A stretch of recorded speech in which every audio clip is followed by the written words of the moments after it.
Bonsoir à tous, il est minuit ici à Paris et vous êtes sur France 24 et France Info. À la une de l'actualité ce soir à Gaza, les combats entre Israël et le Hamas se concentrent toujours à Khan Younes.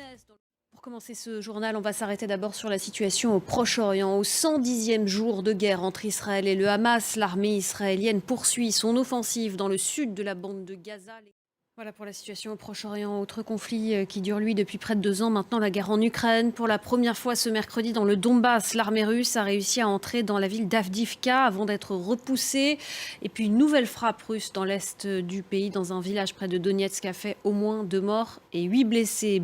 Moscou qui, de son côté, accuse Kiev d'avoir abattu ce mercredi un de ses avions militaires dans la région de Belgorod.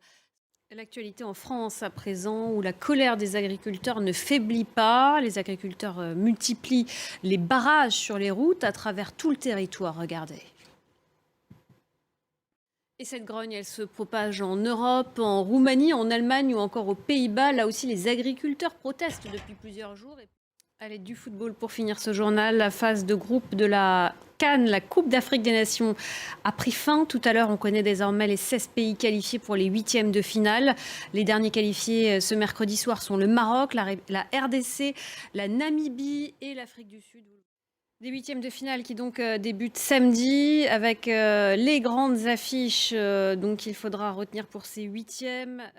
C'est la fin de cette édition. Merci beaucoup de l'avoir suivi. Dans un instant, le débat sur France 24 présenté par Stéphanie Antoine.